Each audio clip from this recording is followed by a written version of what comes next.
Yes guys, welcome back to another Fantasy Football Fix YouTube video. My name is FPL Nacho, and in this video I am going to be revealing my current Game Week 3 transfer plans. I'm also going to show you, if I was to wildcard today, how that team would look, and also show you the Game Week 3 predicted points in each position. So you've got to make sure you stick around for this video, and make sure you do drop a like, and of course, smash that subscribe button. And without further ado, let's get into today's video.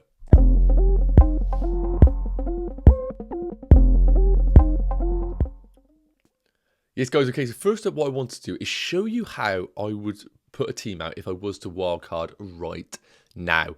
Now first up, between the sticks, I would go for Ederson. We discussed this in pre-season about sometimes how you want to just go for the best goalkeeper, pay the premium and keep him for the long term. And with Man City looking so imperious defensively, it's starting to make us think, is the rotation of Pickford and Turner, Johnson and Turner, Onana and goal really the right route? Or should we simply just pay a little bit more, go for the goalkeeper who's playing in the best defence and just stick it long term?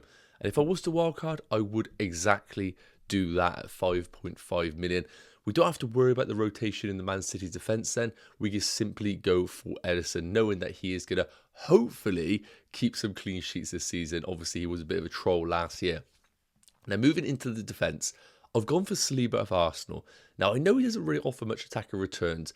I know Arsenal have looked a little bit ropey, but I think the fixtures are still quite good for Arsenal in the medium term. And with this situation with Gabriel right now, Saliba looks like the one that is going to play every single minute in that team. Now, it's obviously possible to go without a Stupinan, even though the fixtures do start to turn slightly from Game Week 4 onwards. At 5 million or maybe 5.1 with his price rises in hand, it's just impossible to go without. Playing in a fantastic team in this Premier League, but importantly offering serious attacking potential, as Stupinan is just a lock regardless of the fixtures. And the same is going to apply to Ben Chilwell right now. The bonus point for Chilwell is that he's coming into some unbelievable fixtures with Luton at home, Nottingham Forest at home in the next two.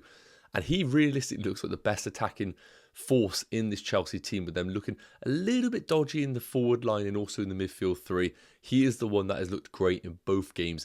I know he came off early in Game Week 2, but I think that was just a situational thing off the back of the red card.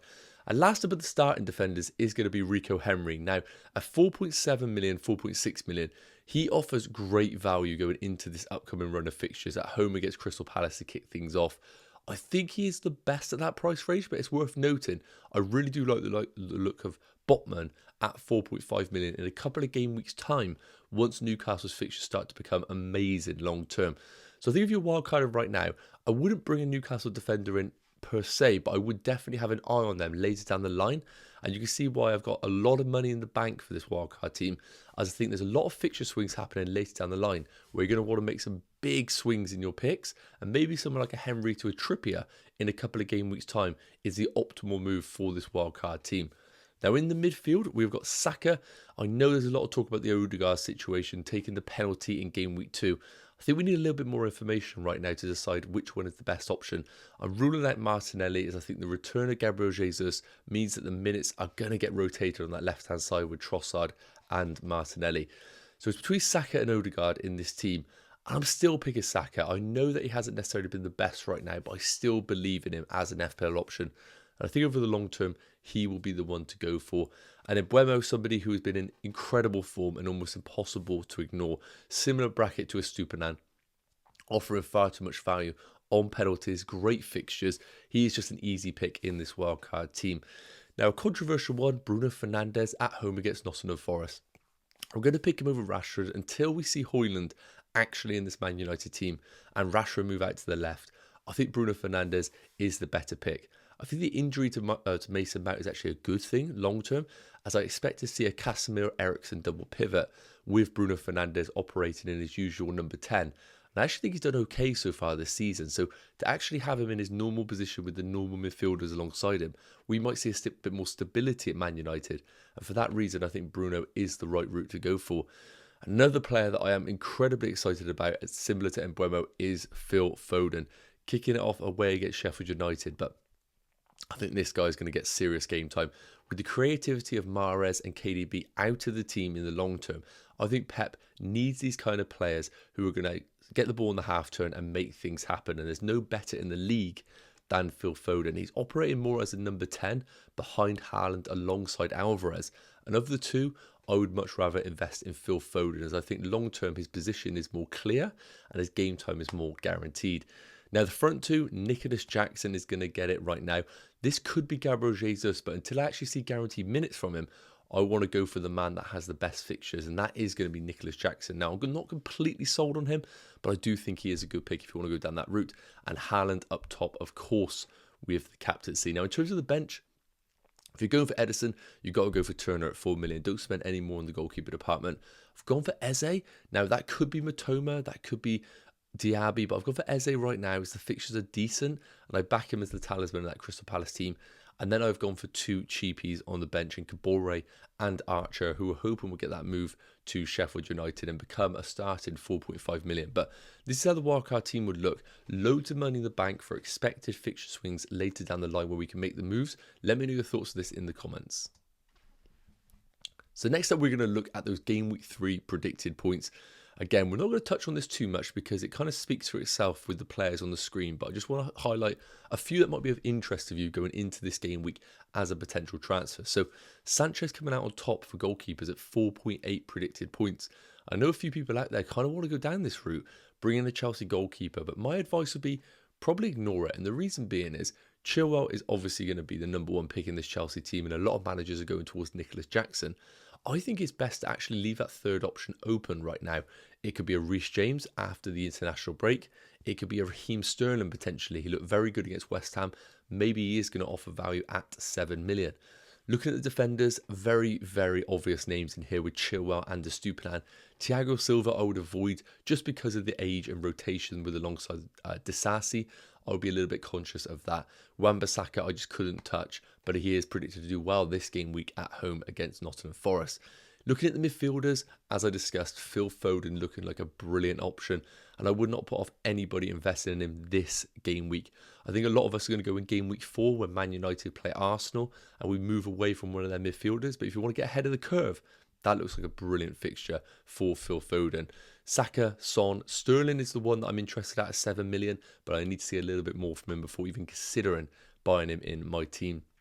And the forwards, of course, Erling Haaland, 8 predicted points, but Nicholas Jackson sat there 1 point clear of Watkins. If that's enough to make you make the transfer, I'll let you decide that, but I think he is a brilliant option in the long term with those fixtures. So last up, let's take a look at my current game week 3 team and transfer plans.